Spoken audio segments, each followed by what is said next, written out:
Muito bom. Graças a Deus. Vocês estão aí?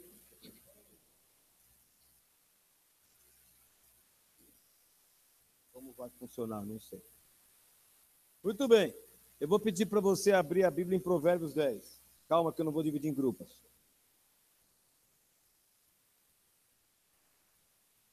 Provérbios 10. Vamos meditar um pouco aí nesse capítulo hoje. Eu não quero fazer até o capítulo 31, tá? Fiquem tranquilos também. Eu podia pregar sobre o Salmo 119. Thelma, vai sair uma pregação ainda nesse capítulo. Eu babei. Terminei hoje de ler assim, mas eu babei tanto que eu preciso ler de novo. Vocês não sabem, né? Acho que pouco, sem saudosismo, mas quando a reunião da igreja era na casa do meu pai, não sei porque, ele que abriu o culto sempre, mas não sei porque ele teve mania uma época, não sei se você já tinha chegado lá. Ele resolveu que ele abriu o culto sempre lendo 8 versículos do Salmo 119. E o músico quer tocar, entendeu, Trovão, como é que é? Eu queria começar o culto, fazer o louvor, mas ele tinha que abrir 8 versículos lá, ele lia os 8, explicava os 8, eram 15, 20 minutos, eu falava, eu quero fazer o louvor, eu quero fazer o louvor. Né? Eu nunca fiquei com raiva do Salmo 119, fique bem claro. Mas eu ficava falando, por que não prega de uma vez o Salmo, então, em vez de ficar ocupando o tempo do louvor aqui? Mas é um baita salmo mesmo, e quem sabe um dia o Senhor nos dê a oportunidade de meditarmos mais sobre ele. Mas hoje é Provérbios capítulo 10, versículo 1, diz assim: Provérbios de Salomão, ponto. Então vamos começar a explicar. Eu não sei se até o capítulo 9, na verdade eu creio, Salomão escreveu até o capítulo 9. Mas o capítulo 10 em diante, presta atenção aqui, porque senão você não vai entender o que a gente está falando aqui, tá? Do capítulo 10º até o capítulo 22º, capítulo 22, 23, por aí, você tem uma série de provérbios, cada provérbio é um versículo, e não há necessariamente uma sequência lógica entre um provérbio e outro. Uma das dificuldades de nós lermos provérbios para fazermos estudos é exatamente essa. No capítulo 8º tinha uma história sendo contada, no 9º também, mas no capítulo 10º não. A partir daqui, cada versículo é a sua própria história. Algumas, inclusive, vão se repetindo, né? Então, parece-me que o Salomão escreveu vários provérbios e alguém foi compilando. Lá na frente, no capítulo 22, 25, 22, sei lá, entram provérbios de outros sábios também, lá no capítulo 20 o capítulo 22, versículo 17, fala que são admoestações dos sábios. E lá no capítulo 25, de novo, ele fala, são também esses provérbios de Salomão que foram transcritos por outras pessoas. Mas no capítulo 24, por exemplo, versículo 23 fala que alguns provérbios que vinham ali eram dos sábios. E os últimos capítulos nem foram escritos por Salomão. Mas ele compôs a maioria desses provérbios aqui. De poesia. Então, se você entende poesia hebraica, fica mais fácil entender o provérbio. Se você não entende poesia hebraica, vai ser mais complicado. Então, quando você lê Provérbios, especialmente do capítulo 10 em diante, não pense que você vai encontrar um texto que vai falar sobre um tema só. Você encontra vários temas. Talvez a melhor forma de usar Provérbios fosse com uma chave bíblica do lado, e você digita lá uma palavra, alguma coisa, e vão aparecendo os versículos sobre o mesmo tema, e enfim, para você formar alguma coisa aqui. Mas o capítulo 10º, veio um versículo à minha mente hoje, e eu meditava, e eu vim buscar o capítulo todo. E eu quis compartilhar algumas coisas com vocês. Mas, para falar um pouquinho sobre a poesia hebraica, vamos ler o versículo primeiro inteiro agora. Provérbios de Salomão. O filho sábio alegra o seu pai, mas o filho insensato é a tristeza da sua mãe. Então, esse versículo tem 2 versos. Diga, 2 versos. O primeiro verso diz, filho sábio alegra o seu pai. O segundo verso diz, o filho insensato é a tristeza da sua mãe. Essa é uma construção paralelística, diga paralelística. Porque a poesia hebraica não tem necessariamente rimas e métricas como a poesia ocidental clássica da Idade Média em diante. A poesia hebraica trabalha com imagens e com ideias que ou se repetem ou que fazem oposição. Então, por exemplo, o primeiro verso diz, o filho sábio alegra o seu pai, e o segundo começa com mas. Adversativa. Aula de português hoje, ok? Então, quando você estava saindo de lá, você acabou de sair de uma aula,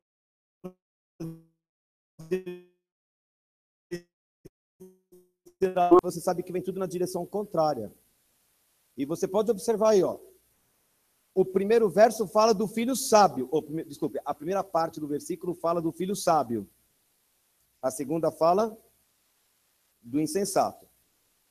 Depois, ele fala do pai. O filho sábio alegra o pai. O insensato é a tristeza.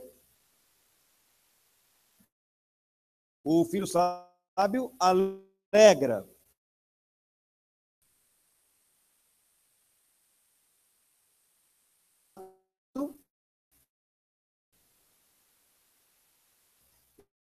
Então,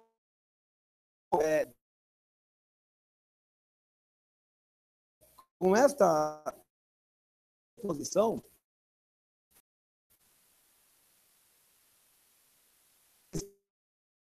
reforçando ele está apenas trazendo uma oposição para nós aqui. Ele está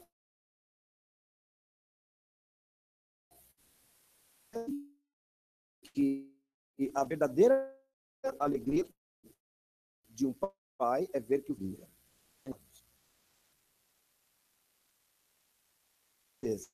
não a mãe, mas é a ideia, né, da oposição que é colocada aqui.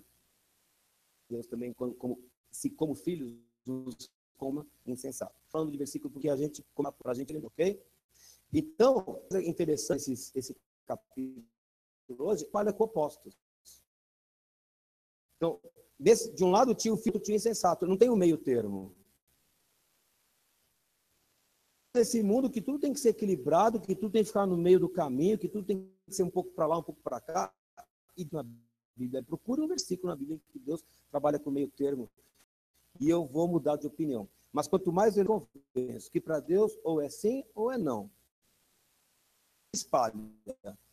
Ou é santo ou é profano. O termo que a gente gosta de tanto desequilibrar. Não existe, nunca existiu o caminho do meio para Deus. Mas nós gostamos disso. E essa ideia clara ao longo de todo o capítulo. Ele fala do sábio e do insensato. Mas para não te cansar e não ler o capítulo inteiro, tá? Porque eu li o capítulo umas 5 vezes hoje, tá? Ou 6. Deus faz a distinção entre o justo e o perverso, ou íntegro e o iníquo. 7 versículos desse capítulo. O capítulo tem 32. 50% do capítulo a dizer ou a fazer a distinção entre aquele que é justo diante de Deus, aquele que é perverso diante de Deus e como ele se comporta. Versículos, 1/4 deste capítulo fala sobre o sábio e o insensato. O versículo 1 é um exemplo deles. Eu estava vendo que 3 versículos desse capítulo falam sobre o preguiçoso. Outro dia um jovem lá no Mackenzie falou: "Professor, ore por mim, porque eu tenho problema com a preguiça." Falei: "Vai ler lá, Provérbios 6, é preguiçoso. Considera os seus caminhos e ser sábio." Não é lindo demais, gente? O capítulo tem 2 versículos para falar dos dissimulados, dos que mentem.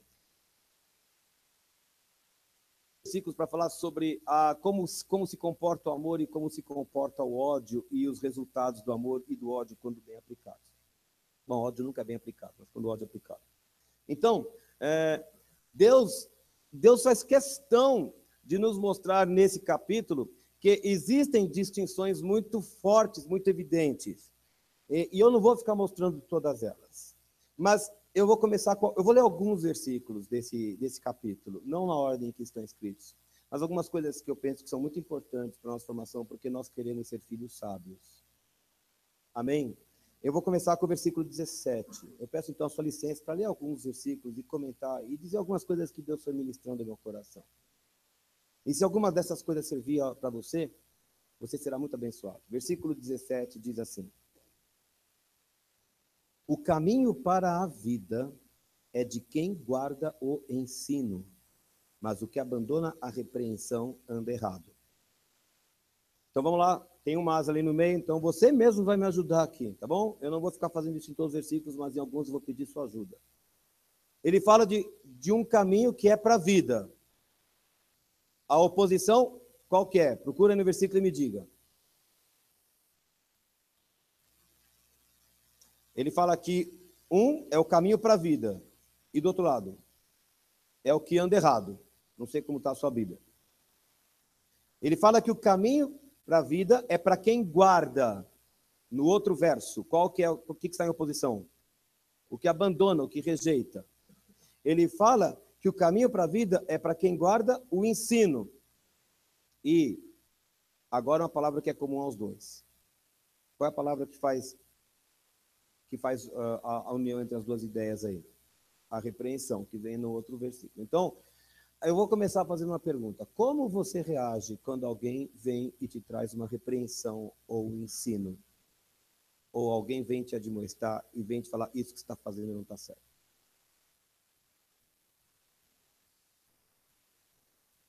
Eu vou começar por essa palavra que Deus me falou hoje. Uma vez uma pessoa, a gente tocava um pouco alto na igreja do Brás, eu não sei se a gente tocava um pouco alto, mas o culto lá tinha, naquela época estava com 70 jovens e alguns idosos. Hoje tem 70 idosos e alguns jovens. Mas Deus vai mudar essa história, né? O que ele disse que vai fazer. Então eu acredito. Uma vez, e aí alguém veio falar para mim, né? Alguém veio falar assim, não, porque cabeça branca, né? Por que isso? Por que não sei o quê? Por que o volume? Aí eu falei para aquela pessoa, escuta, meu amigo, tá, e pois é, então. Eu não tinha reparado, nem olhei no espelho. E eu falei, mas escuta, você só, em vez de falar se está certo, até porque era um ancião da igreja, a minha resposta foi de jovem de 26, 26, 27 anos. Respondi para ele, escuta, você só sabe falar comigo quando a gente faz errado e quando a gente acerta, você nunca vem falar com a gente? Só sabe falar, tá errado, tá errado. Quando a gente faz direito, semana passada foi assim, não. Semana retrasada foi assim, não. Por que você não veio falar que a gente acertou? Eu até acho que eu tinha razão no meu argumento, mas eu estava falando com um líder da igreja. Aí um dia, eu pisei na bola. Sabe o que ele veio falar para mim depois? Você é um indisciplinado, porque você não aceita nem... Ele falou, você é orgulhoso, porque você nem aceita quando a gente repreende. Eu tive que engolir, embora eu estivesse certo no meu argumento. Mas quando ele veio me repreender, a minha atitude do coração não foi de abaixar a cabeça e falar, vou respeitar uma autoridade da igreja. A minha atitude foi a autoridade musical, de quem sabia o que estava fazendo. E respondi normalmente, de frente para frente, de uma pessoa, eu digo como se fosse igual a ele, mas eu não era igual. Aí eu tive que ouvir, você é orgulhoso. E era. Embora eu não soubesse, ou não tivesse consciência, mas era. Porque muitas vezes as pessoas dizem o que nós estamos fazendo errado e a gente não consegue enxergar. Se você disser para mim que meu cabelo está em pé atrás, eu não tenho como saber. Eu posso falar, não, você está me caluniando, você está me julgando meu cabelo. Eu não tenho espelho para ver. E uma das maiores dificuldades quando alguém vem nos repreender é que a gente não se enxerga. A gente não se enxerga, a gente pensa que se enxerga. Por isso que às vezes se eu tenho que sair de casa, o certo seria eu perguntar para nisso, olha, está certa a minha gola aqui? Eu não pergunto, mas eu devia perguntar, a roupa está alinhada? Porque eu não estou vendo. E vou chegar tudo escangalhado lá na escola para dar aula. Já aconteceu, eu entrei lá no banheiro, ainda bem que eu entrei no banheiro antes lá para dar uma olhada, falei, meu Deus, que gola é essa? Eu não ia nem conseguir dar aula, porque o pessoal só ia olhar para a gola e esquecia a matéria toda. O caminho para a vida é de quem guarda o ensino. Quer viver bem? Não está falando da vida eterna aqui, não. Está falando das coisas darem certo na vida. Quer que as coisas deem certo na sua vida? Quer mesmo? Aprenda a guardar o ensino. Algumas vezes nós temos a tendência de achar que sempre que alguém vem nos repreender, é para pisar na nossa cabeça e nos esmagar bastante. Não, não. A repreensão é para a gente crescer. Se a gente aceita, quando Jesus fala em João capítulo 15, que a árvore que dá fruto, o que ele faz? o ramo que dá fruto, ele poda e corta para que dê mais fruto ainda. O Senhor trabalha e ele usa os seus servos, ele usa às vezes os nossos pais, ele usa o nosso patrão muitas vezes para formar em nós aquelas coisas que precisam ser formadas para que a gente possa dar mais fruto. Mas a gente fica armado e joga pedras. Já aconteceu com você, já aconteceu comigo. Se eu virar para algum dos meus filhos, vem aqui na cozinha agora. O que foi que eu fiz? Não, você não fez nada, eu só quero te ensinar uma coisa. Nunca aconteceu com você? Claro que aconteceu. Olha o provérbio, a palavra do Senhor aqui. O caminho para a vida é de quem guarda o ensino. Mas quem abandona a repreensão, anda errado. Vai fazer besteira. Na verdade, a besteira começou quando abandonou a repreensão. Falou, não vou ouvir o que está me falando. Quantos creem que a palavra do Senhor é inspirada por Deus? Jesus sabe como a gente funciona, e é por isso que ele avisa. Às vezes, nós, pastores, temos até medo de dizer para o irmão, olha, o jeito como você está arrumando a cadeira não está certo. Porque a pessoa vai falar assim, não arrumo nunca mais, porque eu não sei o quê, E para com isso, a gente só está querendo te ajudar para você melhorar. Para com essa besteirada toda. Tem que sentar de vez em quando e falar, não está certo fazer assim, não está certo fazer assado. Eu rezo um coral. Já pensou se eu não puder dizer para o corista, está errado o que você está cantando? Eu não venho mais. Então tá bom, meu querido. O que eu posso fazer?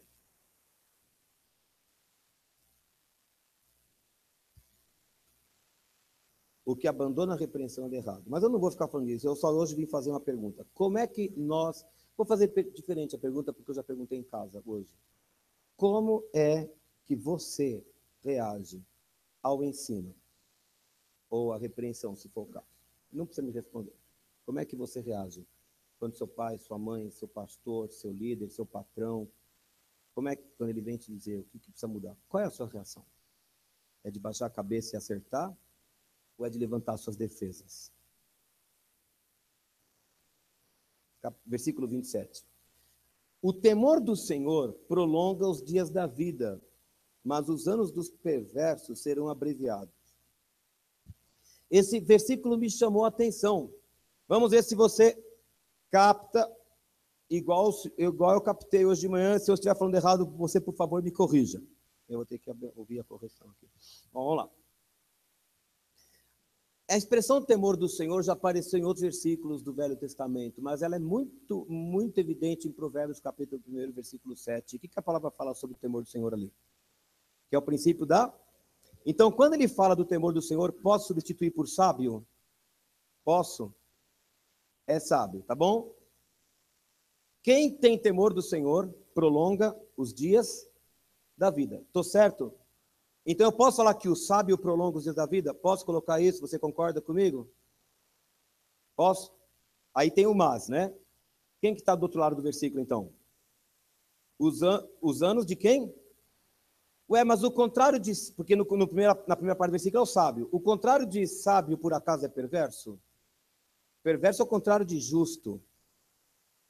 O contrário de sábio é nécio, é insensato, nesse versículo. Ou Salomão estava louco, ou Deus está ensinando uma outra coisa para a gente aqui. O sábio sempre é o que anda correto. O sábio é o justo. Eles não são a mesma pessoa. Eu estou falando que quem é sábio, quem teme o Senhor, pratica o que é certo. O sábio e o justo. A justiça e a sabedoria são características da mesma pessoa. Porque os anos dos perversos serão abreviados. E os justos ou os sábios viverão muito tempo.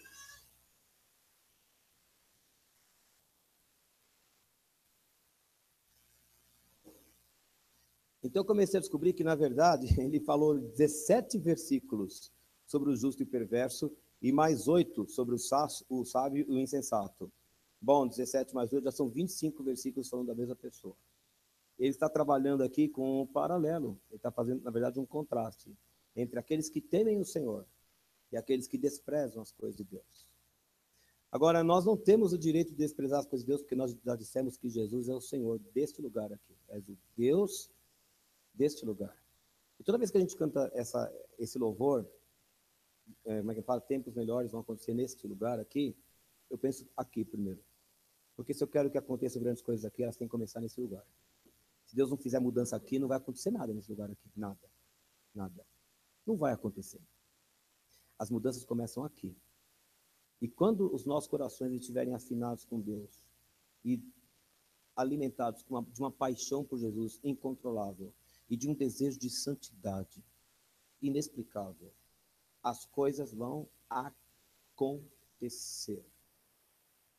A gente não vai produzir nada, elas vão acontecer. Está tudo acontecendo. Como é que foi? Não sei, aconteceu. Mas a mudança começa aqui dentro. Aleluia. Aleluia. E aí, então, já que estamos falando das mesmas pessoas, eu queria falar de um outro versículo. Mudando de assunto agora. Hoje eu orava lá no meu chuveiro e falava, Senhor, eu queria ter tanto a unção do pastor de Cran de pregar bicadinhas. As bicadinhas. Aí eu venho para cá e sento ali e começo a ler e vira o Vitor assim, fala, por que você não faz umas bicadinhas? Vitor, vai chupar meia, filho. Então eu vim dar bicadinhas em Provérbios 10, tá bom? Vamos fazer assim. Eita, capítulo 10, versículo 12. Olha que legal o versículo. O ódio excita contendas, mas o amor cobre todas as transgressões. Você vai repetir esse versículo comigo. Vamos lá? O ódio excita contendas, mas o amor cobre todas as transgressões. De um lado você tem o ódio, de outro lado você tem o amor. Quando reagimos com ódio, só sai perversidade. Nunca sai algo proveitoso, nem para mim, nem para o outro, nem para o corpo de Cristo. Só sai porcaria, porque vai sair a contenda. Agora, a contenda é obra da carne. Está escrito lá em Gálatas, contenda é obra da carne, não tem nada do espírito na contenda. Que é diferente de levar uma bronca, que é diferente até de chegar para o irmão e falar, você me ofendeu. É diferente. Mas ainda bem que a gente não precisa viver do ódio. O amor cobre algumas transgressões. O amor cobre todas as transgressões. Ah, para você que gosta de falar que isso é Velho Testamento, então tá bom. Lá em 1 Pedro, capítulo 4, vamos começar com o Tiago, capítulo 5, que vem na frente, né? Tiago, capítulo 5, versículo 20. Vou falar muitas coisas, apenas algumas que Deus foi colocando no meu coração para o dia de hoje. 5:20. 19, olha lá. Meus irmãos, se algum entre vós se desviar da verdade e alguém o converter, sabei que aquele que o converte, o pecador do seu caminho errado, salvará da morte a alma dele e cobrirá multidão de pecados. Algumas pessoas acham que amar o que se desvia e peca é deixá-lo em paz. Escuta o que eu vou falar de novo. Ninguém está autorizado a desviar daqui os olhos, exceto os pais. Muito bem. De novo. Às vezes a gente acha que amar o outro, quando erra, é deixar que ande errado. Porque se eu fizer muita confrontação, a pessoa vai ficar ofendida. Nada é mais falso do que isso. Porque a Bíblia fala que se eu for atrás daquele que se desvia da verdade, e se aquele que se desviou ouvir a minha voz, é um pecador que se arrepende, que está sendo livre da morte, e pecados que estão sendo cobertos. Nada é mais reflexivo de uma atitude de amor do que dizer para a pessoa que anda errado que ela está andando errado. A questão é como você diz. O problema não é dizer, é como você está dizendo. Porque o amor me obriga a amar aquela pessoa, mas eu não posso deixar de dizer o que está errado. 1 Pedro, capítulo 4, agora sim, versículo 8. Não me quebra nada aí, Pedro Paulo, por favor. 4:8. Acima de tudo, porém, tende amor intenso uns para com os outros, porque o amor, o que faz o amor aí? Então, pode ser que Salomão tenha inventado isso aqui no capítulo 10 de Provérbios. Pode ser que Salomão tenha inventado a expressão, mas ela foi reaproveitada no Novo Testamento por duas pessoas, pelo menos. Né? O amor cobre todas as transgressões. Como é que você reage quando você é contrariado? Semana passada houve um evento lá no Mackenzie. Eu vou contar uma coisa errada minha, tá? Para que você entenda do que eu estou falando. Na semana passada houve um evento esportivo lá no Mackenzie e eles mudaram o horário das aulas. Na verdade, nós já sabíamos desse horário antes. Sabíamos do horário e nós já tínhamos nos preparado porque não teríamos a última aula ou alguma coisa assim. Na véspera do evento, às 18h45, eu fiquei sabendo que mudaram o horário todo. E, portanto, a aula que eu achei que eu não teria, eu passaria a ter, as outras que eu não teria, e nada é mais delicioso para um professor do que saber, na noite anterior, que você tem que mudar tudo. Não é verdade? Não é verdade? Isso. Faz parte, é osso do ofício. E eu tinha lá uma coleção de 120 provas para acabar de corrigir, e eu tinha que fechar as notas, o fechamento de notas seria naquela semana. E sexta-feira estava marcada aquela paralisação, São Paulo estaria completamente de cabeça para baixo.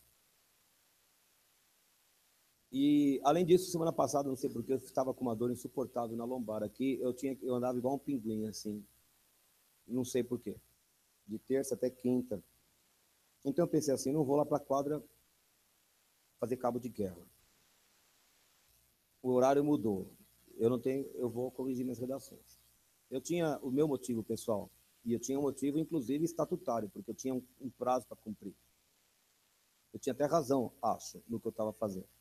Mas, em vez de levar, eu mandei o pessoal lá para a quadra e fui passar os professores. Até que apareceu o orientador pedagógico e falou, o professor, tinha outros ali também na sala, não estava só eu, os professores do terceiro ano precisam ir lá ficar na quadra. E eu ficaria 100 minutos na quadra, 100 minutos que seriam importantes para eu corrigir 60 redações, pelo menos, assim, com dor nas costas. Eu falei, eu vou ter que ficar sentado lá, olhando para aquele pessoal correndo com a colher e o ovo aqui assim na frente, entendeu? Eu com o meu trabalho, fazer com prazo para. Falei, a última coisa, eu virei para ele, mas eu preciso corrigir as redações. Aí ele falou assim, mas já estava no cronograma, não sei o que e tal. E eu respondi mal. Eu fiquei irado com ele. Fiquei irado e levantei a voz. E ele levantou a voz para mim. Ele era o orientador pedagógico, ele podia fazer isso. Aí eu cheguei daquele jeito aqui à tarde, na quinta-feira, que vocês viram como eu cheguei. Eu não costumo levantar a voz, mas naquele dia eu achei que eu tinha que levantar a voz, porque era absurdo o que estava acontecendo. Falei, se eu não fiz agora, eu vou ter que passar o sábado e o domingo. Sábado era dia de renovação. Domingo tem do jeito que vocês sabem como é. Segunda-feira a gente ia passar o dia fora. Eu já estava vendo que eu não ia poder ir na segunda para Atibaia, que eu tenho que ficar fechando nota. Passou tudo um monte de coisa na minha cabeça. Mas eu respondi elevado. O Ion, graças a Deus, estava lá e falou, Fábio, baixa a bola aí. Ele estava sentado na minha frente, Fábio. Devagar aí. Vai devagar aí. Eu baixei a bola e tal. À noite eu mandei mensagem, pedi desculpas para ele. Porque o sujeito, para quem eu gritei, embora além de ser minha autoridade, é uma pessoa fantástica. Ele não conhece o senhor ainda, mas é uma pessoa espetacular, que já me quebrou vários galhos. E eu tenho certeza que se eu tivesse conseguido conversar com ele antes, seria possível fazer um ajuste. E ele não podia responder de outra forma para mim. Por que ele abriu uma exceção para mim no meio dos outros? Só que na hora da cabeça quente a gente não pensa, a gente vai falando. Aí eu mandei uma mensagem para ele, me desculpando, expulso via WhatsApp os meus temores. Mas Deus foi bom comigo, eu consegui terminar tudo na sexta. Na sexta estava tudo encerrado. No dia seguinte, na sexta, eu chego pela manhã, ele vem me receber com um sorriso, de braço aberto. e da gente dar um abraço, está tudo certo. A gente está conversando. A gente precisa aprender a amar os outros. E a pedir desculpas quando erra. Foi fundamental. Fundamental. Embora eu falei para ele, ontem, conversando sobre isso, eu falei para ele, eu tenho certeza que se eu tivesse conversado com você, não estaria um jeito. Ele falou, pode ter certeza que eu estaria um jeito. Só que eu não tive tempo para conversar. Foi uma correria, todo mundo, né, de última hora recebendo um horário. É horrível isso. A gente erra de vez em quando, não devia errar, né? Mas a gente erra. O importante é saber quando erra e consertar. E tomar cuidado para não errar de novo, né? A gente precisa aprender a lidar com os sentimentos. Viver com inimizade, viver com a porfia. Como é que eu chegar na sexta, na segunda? Um dia eu vou precisar de outro favor dele.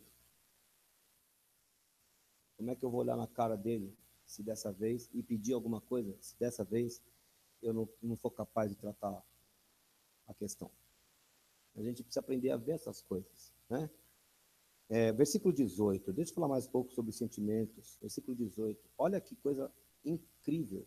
O que retém o ódio é de lábios falsos, e o que difama é insensato. Aqui não tem mais, aqui tem e. Ele está falando duas vezes a mesma coisa. Presta atenção. O que retém o ódio é aquele que não perdoa. O que retém o ódio é aquele que gosta de guardar amargura, mesmo quando fala que desculpa, mas guarda lá numa caixinha para sacar na hora que quer e jogar na cara. O que retém o ódio, olha o que a Bíblia fala, é de lábios falsos. Ele está falando que quem guarda o ódio mente. Então, suponha que eu tenho aqui uma questão com a Derlan e eu guardo essa amargura no meu coração e ela está aqui guardadinha. Não tenho nenhuma, tá? Só tô... Calma. Suponha que eu tenho aqui uma amargura. O que vai acontecer aqui? E quando viemos cantar aqui, eu falo, o meu irmão Aderlan, grande servo de Deus, etc. Tudo palavra. Mas Deus que conhece meu coração sabe. Ele está mentindo porque ele não pensa nada disso. Para vocês fica muito bonito. Olha, um dia eles discutiram aqui e hoje está tudo bem entre eles. Eu posso enganar vocês todos por muito tempo, mas eu não posso enganar o Senhor Jesus por nem um segundo. E aquele que guarda o ódio mente. Ele mente porque não tratou a questão. E tem que tratar a questão. E mais. E ele fala que, e ele continua, esse que difama, que mente, que tem lado falso, que difama, que vai, porque lá na minha casa eu vou falar lá, viu? Falo para mim, está vendo lá? O Aderlan, está vendo como ele melou? Olha porque ele passou reto, olha porque não sei o quê, olha porque ele pôs muito açúcar no café, e eu começo lá em casa a difamar. Ou então eu vou lá no restaurante comer com alguém e falo, porque mas o Aderlan não sei o quê, ele emprestou uma camisa lá um dia lá para mim, mas não foi tão legal. Eu começo a falar dele, porque aquela coisa está aqui dentro de mim ainda. Na frente de vocês eu falo bonito dele. Mas lá no meu particular, eu continuo difamando. Aí com os meus amigos mais próximos, né? Não, ele põe muito açúcar no café. Desculpa que eu te peguei hoje aí para... Se ele falar mal de mim, você conta.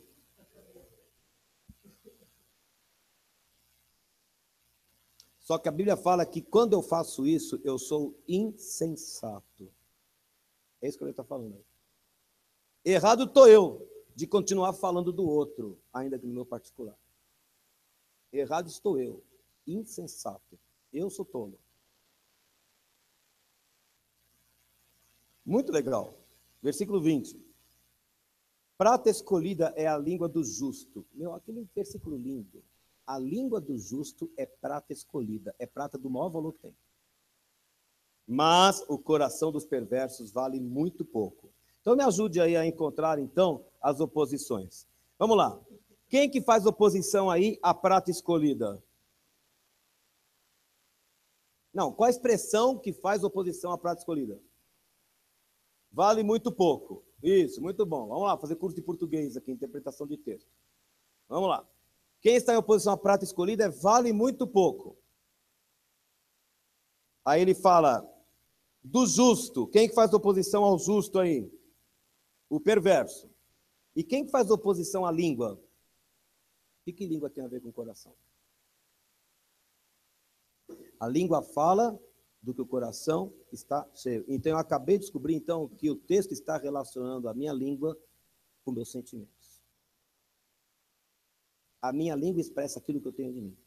Quando meu coração é justo, eu aprendo a lidar com os meus sentimentos, o que vai sair dessa língua aqui é prata da maior qualidade. É joia. É joia. Mas se o meu coração é ruim, vai sair lixo. Lixo. E o problema não é minha boca, é meu coração. Está na Bíblia aí. Ele não falou que a língua do perverso vale pouco. Ele disse que é o coração que vale pouco. Foi Jesus quem disse. A boca fala do que o coração está cheio. Eu preciso limpar meu coração. Eu preciso lidar com meus sentimentos. Por isso que ele disse que se eu guardo o ressentimento, a minha língua é mentirosa. Porque o meu coração continua pensando a mesma coisa. E eu preciso aprender a perdoar. Perdoar. Eu preciso perdoar. Eu preciso perdoar por minha causa. Eu preciso ficar bem.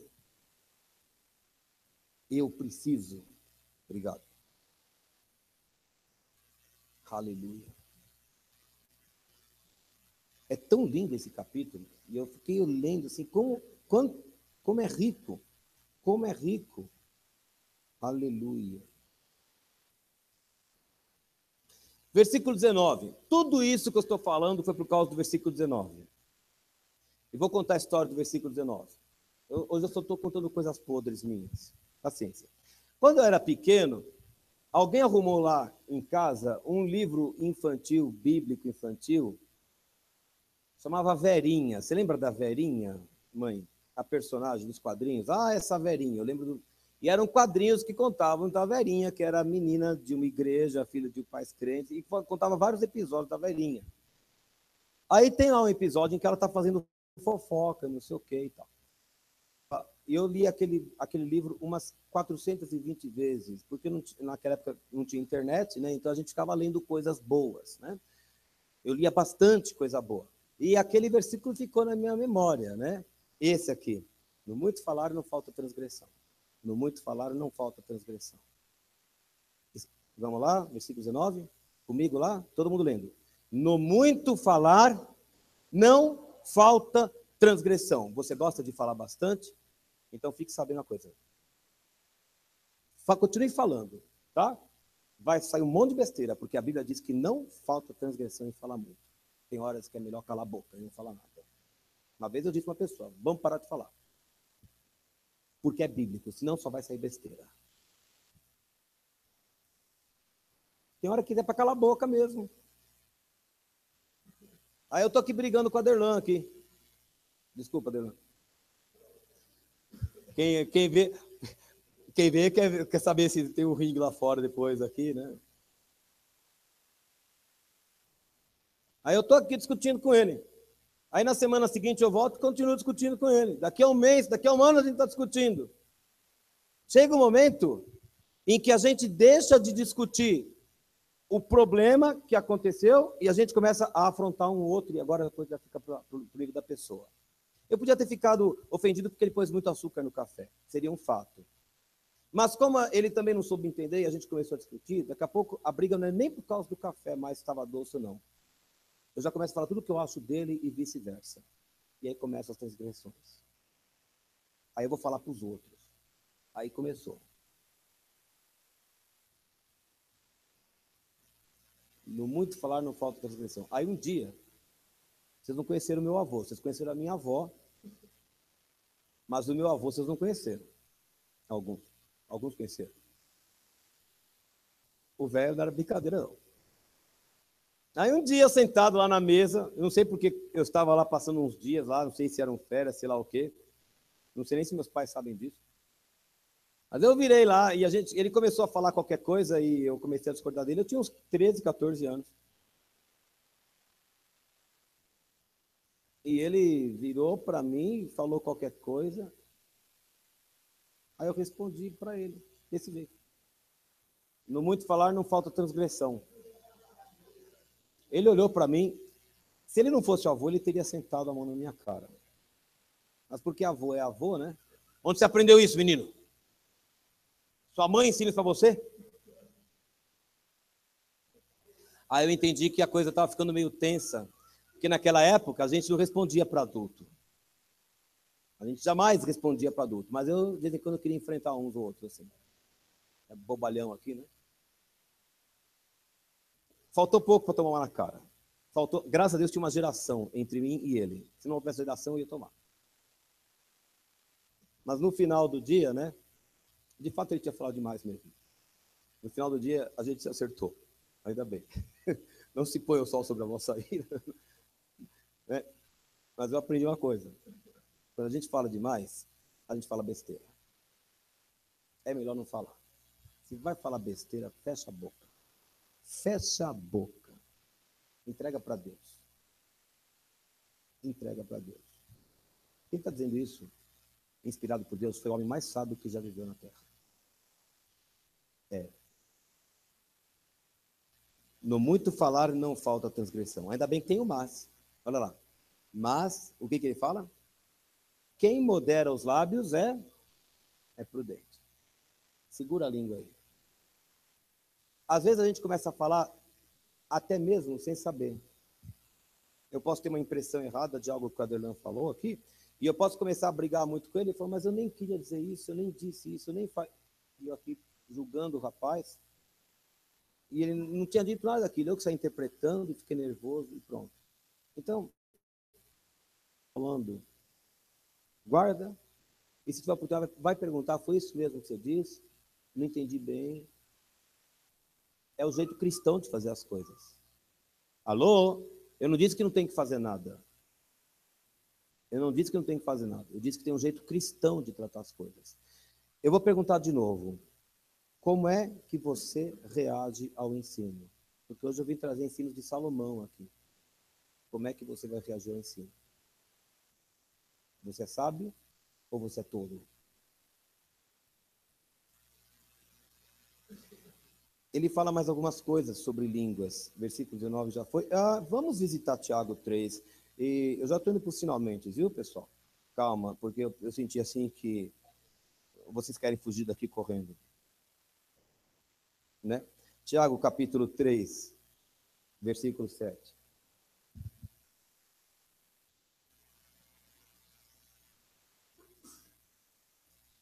O Dante está até assustado. Nunca mais ele volta aqui. Falei no microfone isso? Capítulo 3, versículo 7. Toda espécie de feras, de aves, de répteis e de seres marinhos. Tiago 3, 7. Você ainda não abriu, rapaz? Vamos. Para de conversar e vamos. Vai, rápido. Deixa ele falar sozinho, vamos aí. Toda espécie de feras, de aves, de répteis e seres marinhos se doma e tem sido domada pelo gênero humano. A língua, porém, não é engraçado isso? O pessoal consegue pôr o elefante em cima da banqueta no circo, mas não é capaz de pôr o freio na droga da língua. A língua, porém, nenhum dos homens é capaz de domar. É mal incontido, carregado de veneno mortífero. Com ela bendizemos ao Senhor, Deus e Pai. E com ela também amaldiçoamos os homens, feitos à semelhança de Deus. Esse versículo é muito legal. Por que eu não posso amaldiçoar ninguém? Porque todos foram feitos à semelhança de Deus. É por isso que eu não posso. Porque eu estou amaldiçoando ou porque eu estou lançando praga sobre aquilo que Deus criou como se fosse Ele mesmo. Continua aí. De uma só boca procede bênção e maldição. Meus irmãos, não é conveniente que essas coisas sejam assim. Acaso pode a fonte jorrar do mesmo lugar o que é doce e o que é amargoso?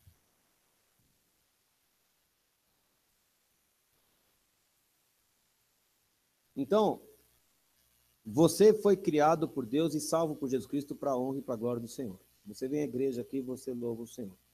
Aí você chega lá fora e começa a despachar maldição para todo mundo que te ofende, para todo mundo que te agride, para todo mundo que te irrita, porque eu também tenho vontade de fazer isso no trânsito. A gente tem vontade de falar essas coisas. A gente tem mesmo. A gente tem. Só que o Senhor está falando, quer dizer que a sua boca serve para me adorar na minha casa, mas na rua a sua boca serve para falar outra coisa? Deus não nos dá aqui a hipótese ou a abertura de falar, mas eu estava muito estressado, mas eu fiquei muito nervoso, mas eu tinha razão na minha questão. Deus não me dá esse direito. Ele fala, ou a sua boca, desculpa, ou você é uma boa fonte e vai jorrar dela o que presta, ou você é uma fonte ruim e vai jorrar a porcaria dela. As duas coisas não podem. É isso que ele está falando aqui. Não é conveniente que as coisas assim. Por acaso, uma fonte pode jorrar ao mesmo tempo coisa ruim ou água boa e água amarga? Não dá. Ou sai uma coisa, ou sai a outra dela.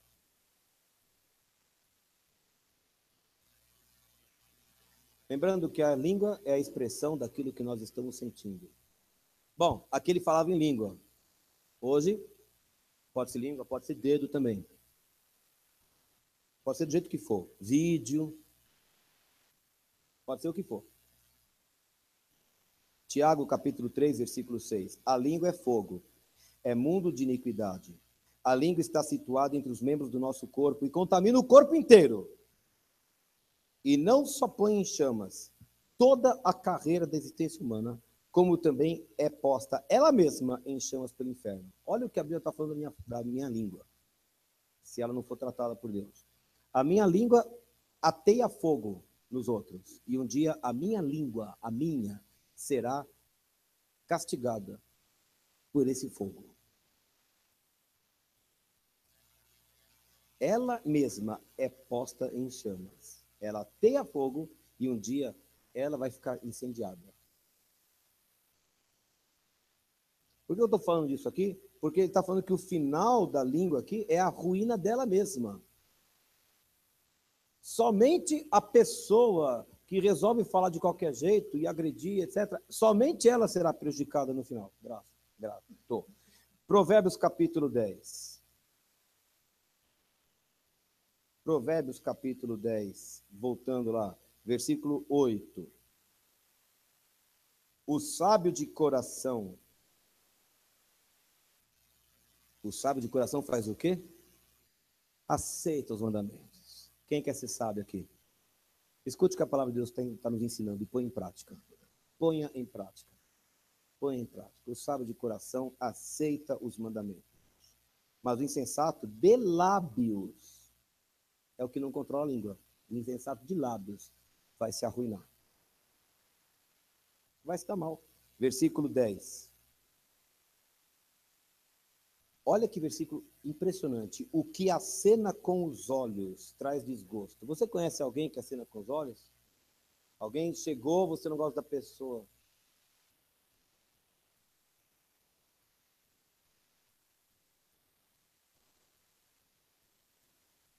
Eu conheço uma pessoa que basta um indivíduo abrir a boca e começar a falar, e a outra já faz assim. Não sai uma palavra da boca dela, mas saíram muitas dos olhos. Inteiro dos olhos. Cuidado, viu? O que acena com os olhos traz desgosto para si e para os outros. Porque já que eu não posso falar, então eu faço questão de demonstrar meu desgosto com os olhos, né?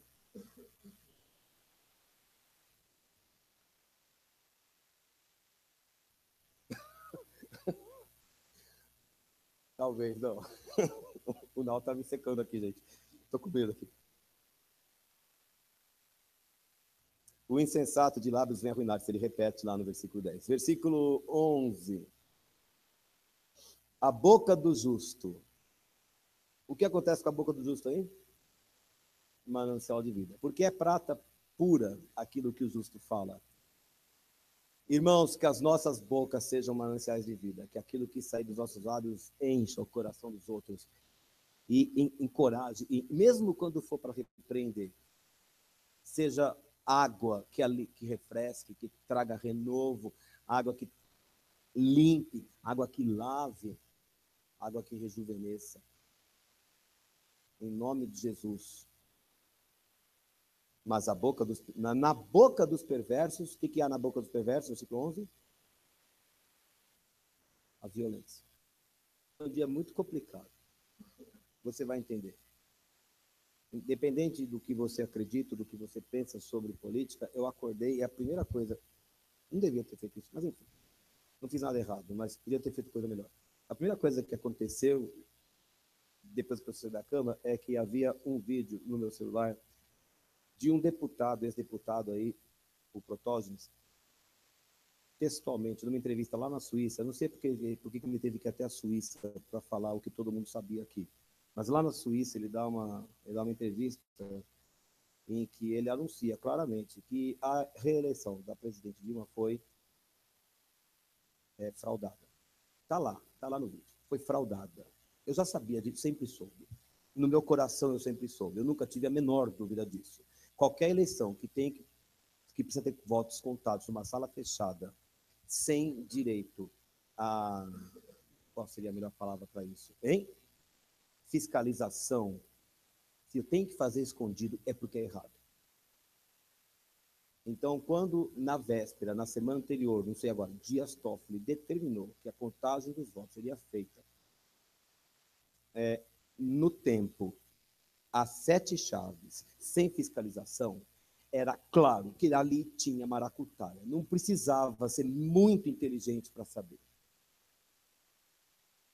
Porque quando a coisa é limpa, você pode fazer nas claras, todo mundo vê. É óbvio. Um jogo vira daquele jeito que ele virou, em 15 minutos, e a eleição lá que terminava 1 hora depois do resto do Brasil todo, e que foi lá que aconteceu a virada, eu tenho colocado 2 orelhas de burro aqui, se eu acreditar numa história dessa, de que a coisa foi lisa. Mas o cara teve que ir até lá, e quando eu levantei da cama, eu fui orar a Deus. Eu falei, Senhor, a tua palavra fala que o perverso não prevalece. A tua palavra fala que o perverso, mas eu não tenho o direito de pedir a morte de ninguém. Eu não tenho esse direito. Quem devia ter morrido era eu. Mas tenha misericórdia de nós nesse lugar aqui. Tenha misericórdia. Porque é difícil ler uma coisa dessas aqui. Porque a minha vontade de gente é falar, Senhor, faça chover raios sobre eles e suas famílias. A minha vontade humana. Mas eu como crente, o Senhor me diz para orar pelas autoridades e pedir a Deus misericórdia para eles. Como é difícil para nós. Como é difícil. Só me resta pedir, pelo menos, justiça, que sejam presos e que o dinheiro seja devolvido. Aí eu não acho que eu estou pecando com isso. É difícil lidar com esses sentimentos. É muito difícil. Quando você descobre que você está pagando imposto, você tem uma família com 5 pessoas, você paga imposto, você não consegue fazer uma viagem para lugar nenhum direito, e você descobre que todo o seu dinheiro foi para tudo isso que a gente vê acontecendo. O meu, o seu, de todo mundo. É triste isso. E quando bate a raiva, aí não precisa ser nordestino para ficar nervoso, sabe? Basta, dá vontade de sair dando tiro para todo lado. Dá vontade. Mas a gente tem que lembrar que a gente é de Deus. E que Deus não me dá outra alternativa, a não ser orar que o Senhor tenha misericórdia. Versículo 14. Olha aí, versículo 14. Os sábios entesouram o conhecimento, mas a boca do nécio é uma ruína iminente. Vamos brincar de novo de opostos? Olha que versículo lindo.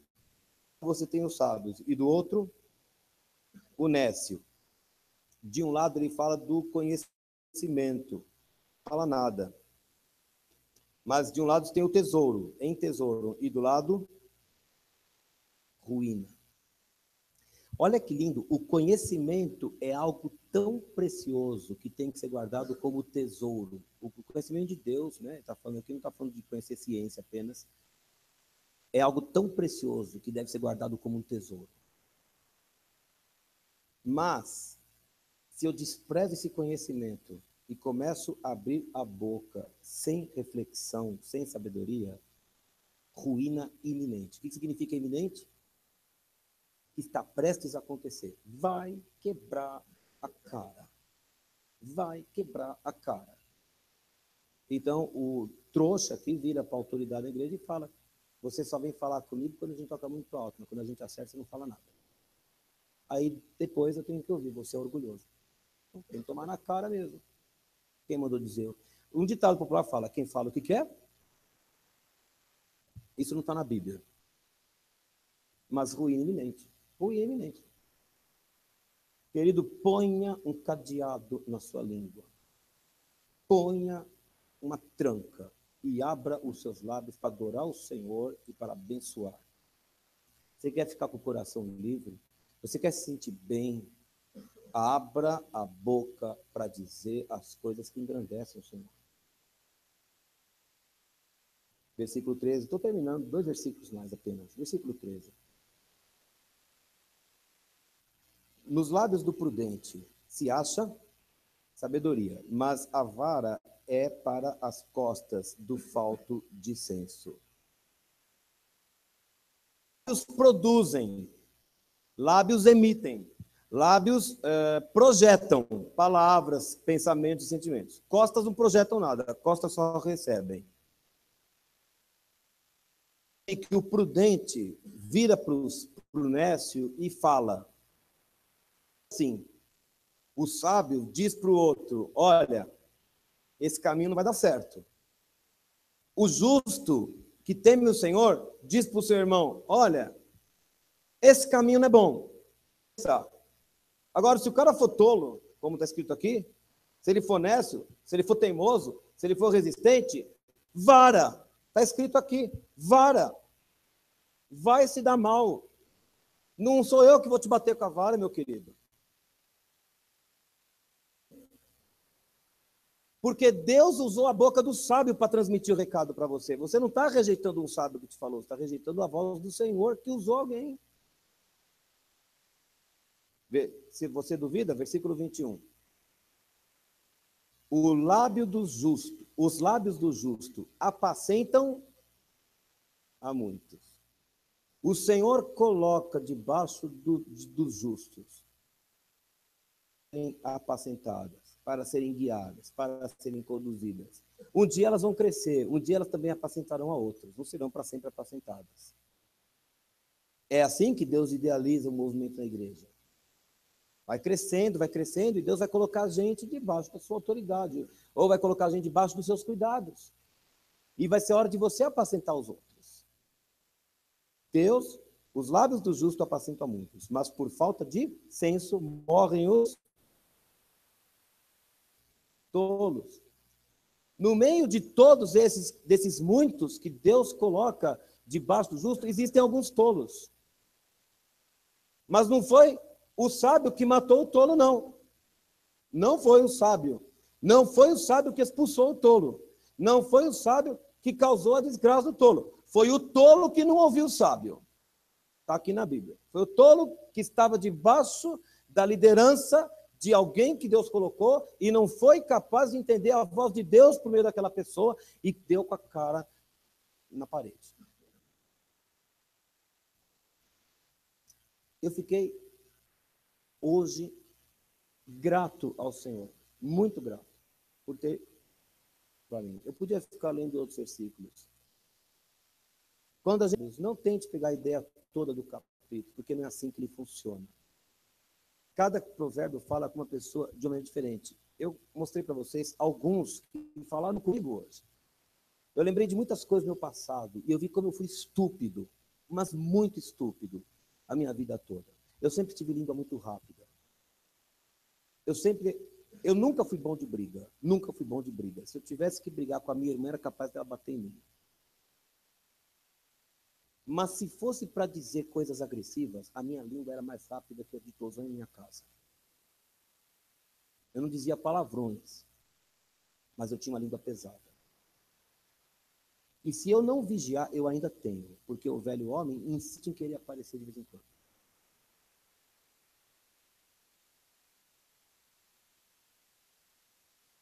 Tem me ensinado Às vezes, ele tem que me repreender. Eu tenho 50 anos, mas ele tem que chegar para mim e falar. Uma vez eu falei para mim, ele pensa que eu tenho ainda o quê? Ele, pode ser que ele pense isso mesmo. E não é legal uma mão do bronca do pai. Eu vou falar assim, se você é sábio, baixa a cabeça e escuta. 75 anos, se Deus quiser. Eu pedi a Deus que me deixe até os 115. Entender? Mas eu posso pedir. Eu pedi, Senhor, eu quero chegar bem até os 115. Tá? Se você não gostou,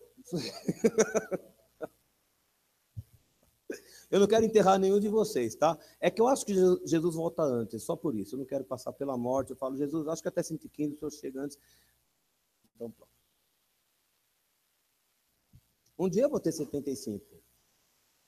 Com 50, me escutem quando eu falar. Não é? Eu vou colher aquilo que eu semear feito agora. Para colher daqui a alguns anos, que eu não sei quantos são. Não é legal ouvir repreensão.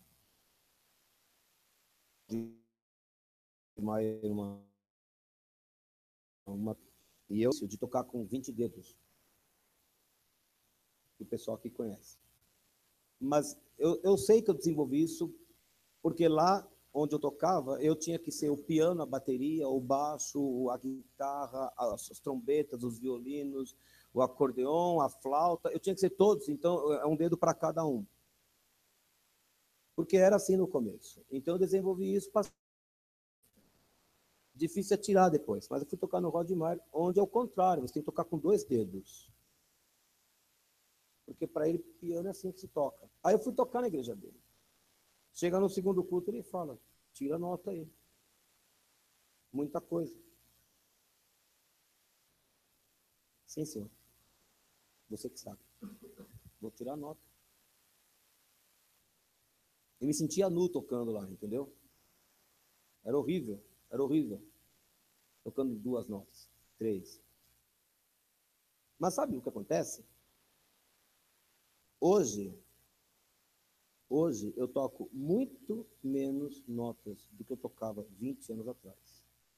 Em parte porque os braços não acompanham mais como acompanhavam naquele tempo. Então você imagina como é. O Cláudio deve ter falado. Em parte por isso. Em parte porque eu aprendi que às vezes menos é mais. Mas alguém foi me ensinar. Eu podia falar para ele, o que você está falando, rapaz? Você só toca violão e gravou uns CDs aí com a Gospel Online. Eu tenho 2 bacharelados em música, fica na sua aí. Eu podia ter falado isso para ele. Mas a gente tem que aprender a ouvir a autoridade que está lá falando. Ele é o mestre do assunto. Eu abaixo a bola. Eu aprendi algumas coisas que eu não sabia. Que depois eu fui incorporando. Isso vale em todas as áreas da nossa vida. Para todas as áreas. Eu volto à pergunta do começo hoje. Como é que você reage? Caminho da vida é para quem guarda o ensino, mas o que abandona a repreensão anda errado. Eu quero falar o contrário, para a gente terminar mais feliz. O que abandona a repreensão anda errado, mas o caminho da vida é para quem guarda o ensino. Que Deus nos faça pessoas sábias, que a gente aprenda os provérbios, e que a gente aprenda a Bíblia toda, e que a gente conheça o Espírito de Deus que está por trás dessas palavras, porque aqui você tem o Espírito de Deus. Falam que no direito existe o Espírito da lei, há um Espírito por trás da lei, e há um Espírito por trás dessas palavras. Deus fala aqui. É uma coisa que às vezes a gente não enxerga, mas Deus sabe o que é o melhor para nós. Ele nos criou, Ele sabe como nós funcionamos, e Ele fez um manual para dar certo. Você quer dar certo? O grupo vai tocar um último louvor que não deu para tocar aquela hora. Ah, toca qual outro? Eu achei lindo quando você fala assim, seu nome é como mel nos meus lábios. Seu nome é como mel nos meus lábios. Mas às vezes a gente coloca tanto alho na boca. Eu fiquei pensando nisso, Israel. Tanto alho. Ontem o professor Um professor foi escovar dente antes de voltar para a aula no intervalo. Eu falei, onde você está indo? Vou escovar dente. Eu falei, você escova dente antes da aula? Claro. Eu falei, para que você escova dente para falar com o aluno, rapaz? Você devia mascar um alho aí e falar com eles. É aluno mesmo. Vai todo mundo escovar dente lá, dizendo, acabar de comer um sanduíche, só tomar um gole de café e vai todo mundo lá escovar dente. Para com isso. Vai fedendo mesmo, que eles ficam bem longe de você. Estava brincando, mas às vezes as nossas palavras são como aquele bafo quando você acorda. Vem o Lázaro de 40 dias, não é de 4. Né? Vem esse cara quando a gente fala. Aí eu falo, Jesus, teu nome é como mel nos meus lábios. Para com isso. Então vamos colocar só mel nos lábios. Só mel. E nada que cheire mal. Porque a gente não quer causar impressão ruim nem para o Senhor e nem para os outros. Amém? Vem aí então, toca essa aí, toca o pesqueiro aí. Vamos ao louvor aí.